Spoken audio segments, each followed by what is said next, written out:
There's 5 p.m. in Kuala Lumpur. I am Lim Zhishin. Welcome to the news. On 11 December, there has been an issue of unlawful labor abuse in ATA's IMF Berhad factory in Johor, Malaysia. As a Dyson supplier, ATA has been charged of being abusing worker. No more wasting time. Now we will connect to our reporter, Jessica, to know more detail on the spot. Yes, host, I'm at the spot of the press conference that held by ATA IMS Berhad to clarify about the allegation.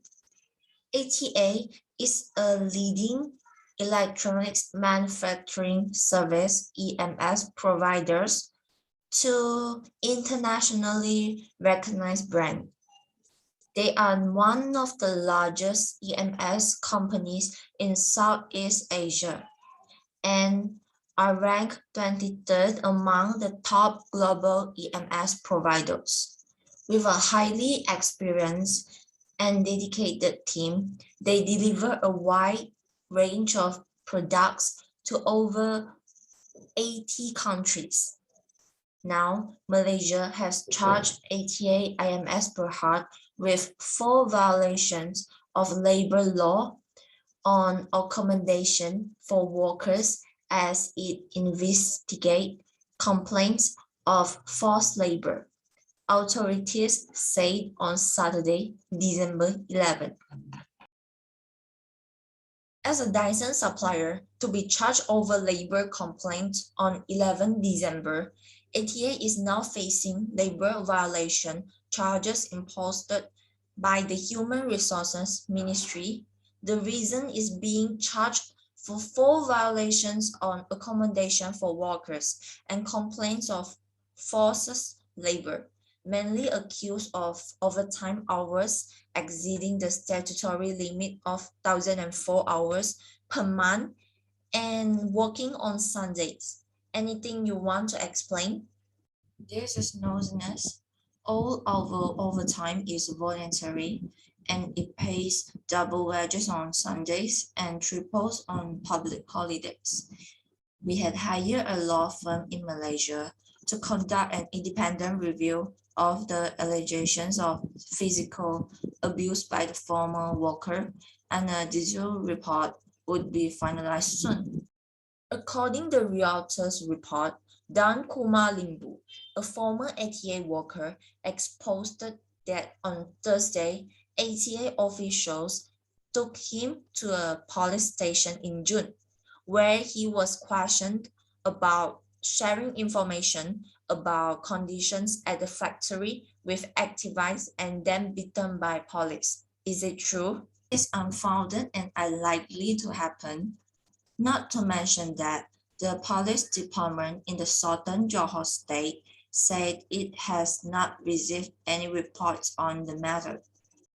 7 current and former ATA employees said they had worked overtime more than limits under Malaysian law and paid recruitment fees in their home countries to labor brokers, a practice activists has criticized as a form of debt bondage. What do you think of this report?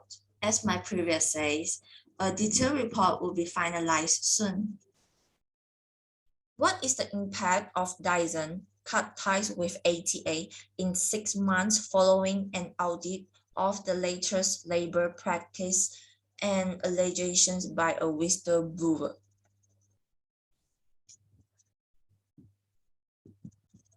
The major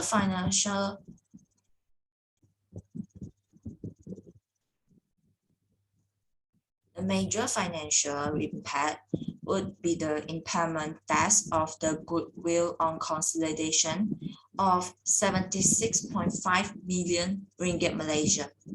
Discounted cash flow and sensitivity test has been performed on the new projections.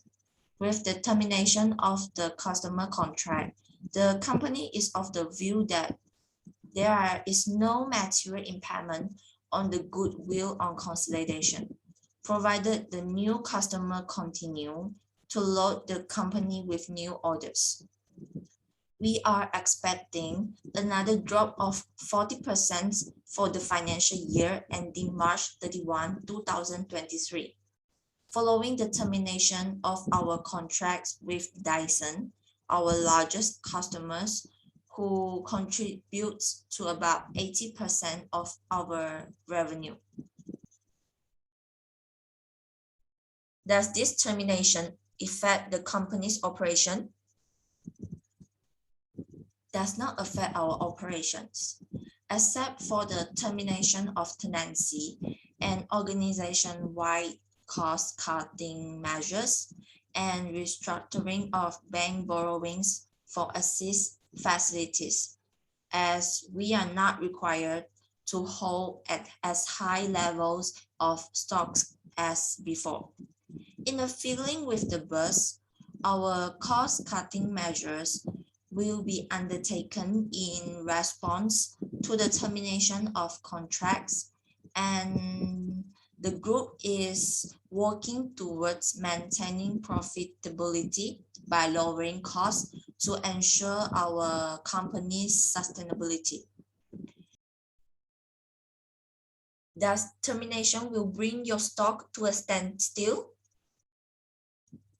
The expected losses that could arise from certain assist stock, which could be in dispute and could result in a loss to the company. Purchase orders raised by the company that are non-cancelable, impairment of property, plant, and equipment that were acquired specifically for the orders of the customer, and the write-down of right of use of assets due to early termination of tenancy agreements. Our management is still during studying other potential areas of concerns, but added that the group does not expect any other loss due to the termination currently.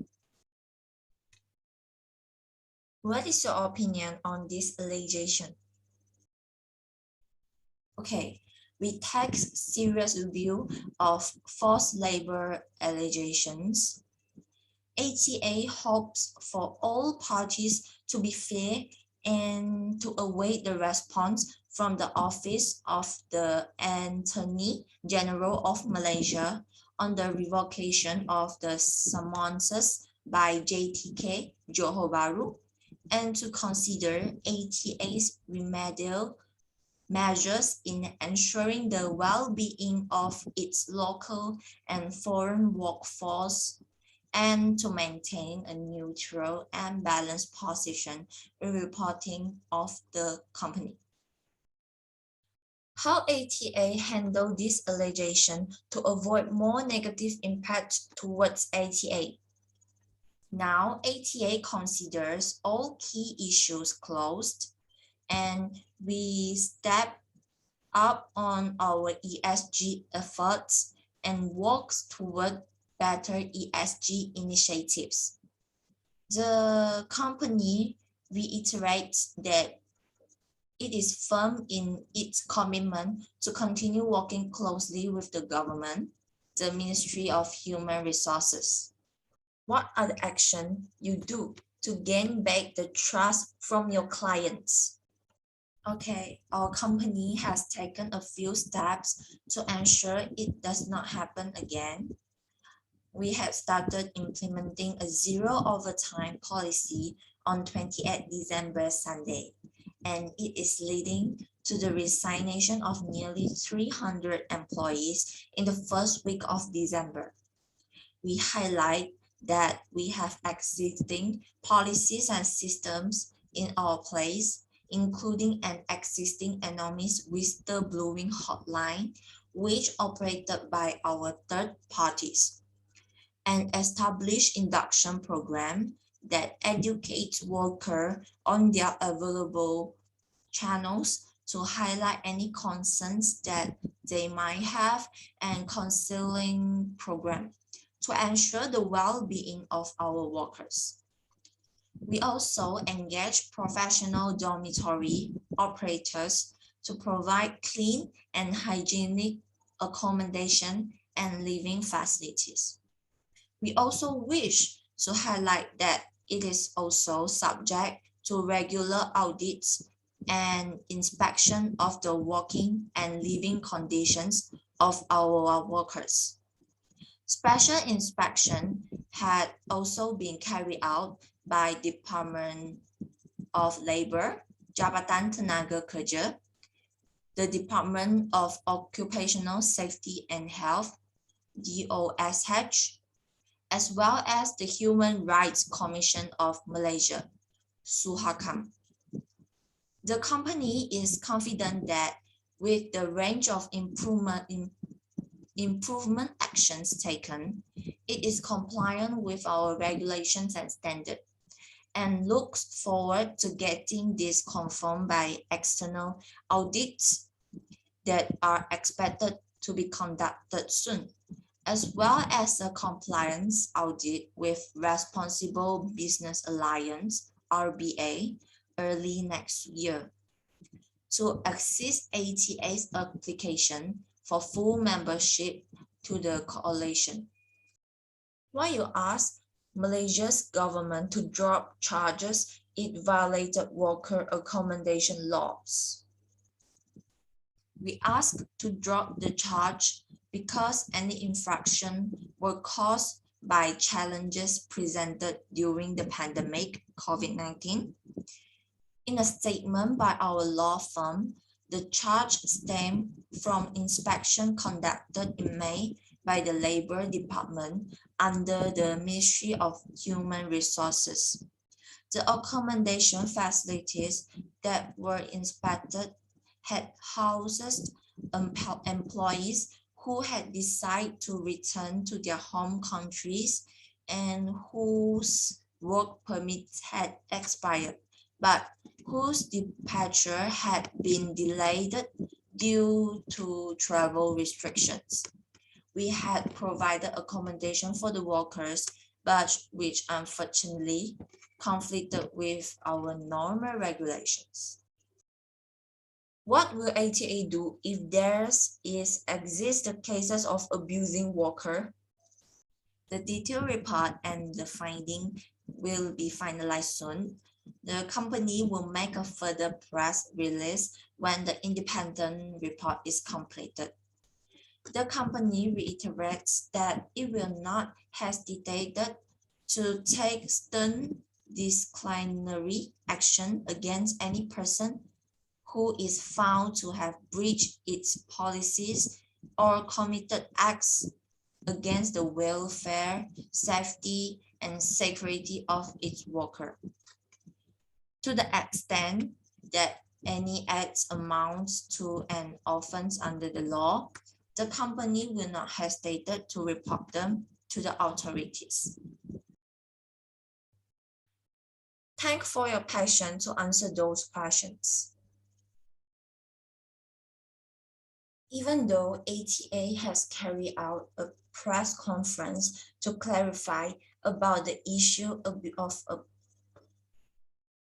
Even though ATA has carried out a press conference to clarify about the issues of abusing the worker, but the relevant law enforcement agencies have not yet given any statement based on the press conference just now. Okay, now I'm going to give the time back to host. Here is Jessica to report. Thank you, Jessica.